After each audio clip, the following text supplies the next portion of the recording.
Ang tanging hangad ko lang naman, masaya't maayos na pamilya. Hindi kayamanan, hindi karangyaan, pagmamahalan lang sapat na.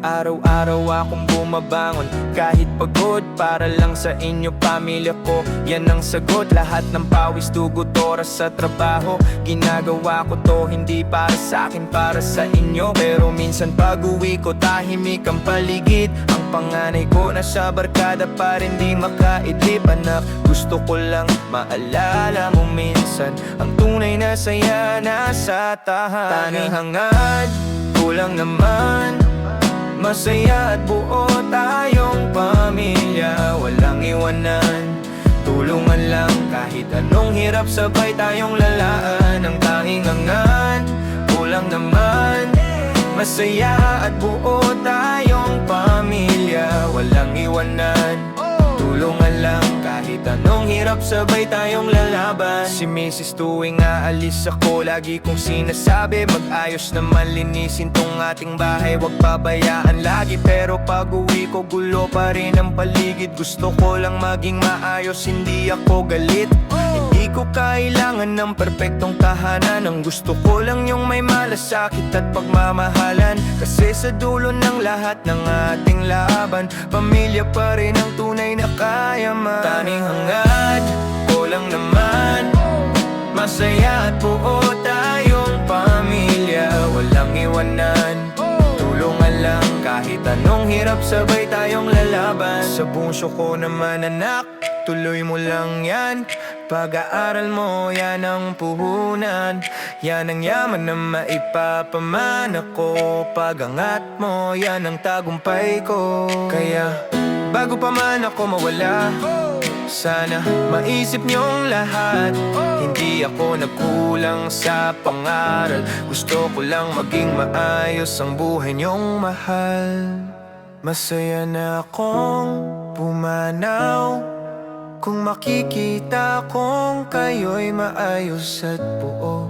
Huwag niyong hintayin mawala ako, bago niyong maramdaman kung gaano ko kayo kamahal. Ang tanging hangad ko lang naman, masaya at buo tayong pamilya. Walang iwanan, tulungan lang, kahit anong hirap sabay tayong lalaban.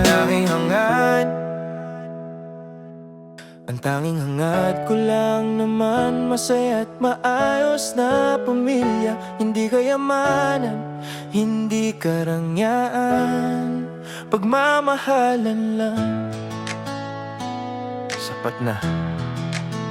Araw-araw akong bumabangon kahit pagod, para lang sa inyo, pamilya ko. Yan ang sagot, lahat ng pawis, dugot, oras sa trabaho. Ginagawa ko to, hindi para sa akin, para sa inyo.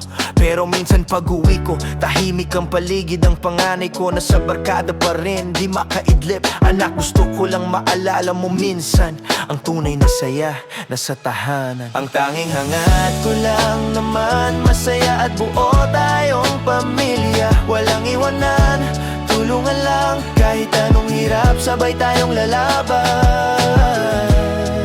Yeah.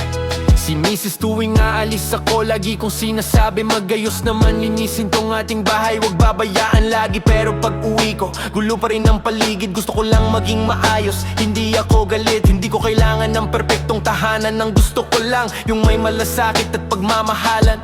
Kasi sa dulo ng lahat ng ating laban, pamilya pa rin ang tunay na kayamanan. Ang tanging hangad ko lang naman, masaya at buo tayong pamilya. Walang iwanan, tulungan lang, kahit anong hirap sabay tayong lalaban. Yeah. Sa bunso ko naman anak, tuloy mo lang yan. Pag-aaral mo, yan ang puhunan, yan ang yaman na maipapamana ko. Pag-angat mo, yan ang tagumpay ko. Kaya bago pa man ako mawala, sana maisip niyong lahat, hindi ako nagkulang sa pangaral. Gusto ko lang maging maayos ang buhay niyong mahal. Masaya na akong pumanaw kung makikita ko kayo'y maayos at buo. Huwag niyong hintayin mawala ako, bago niyong maramdaman kung gaano ko kayo kamahal.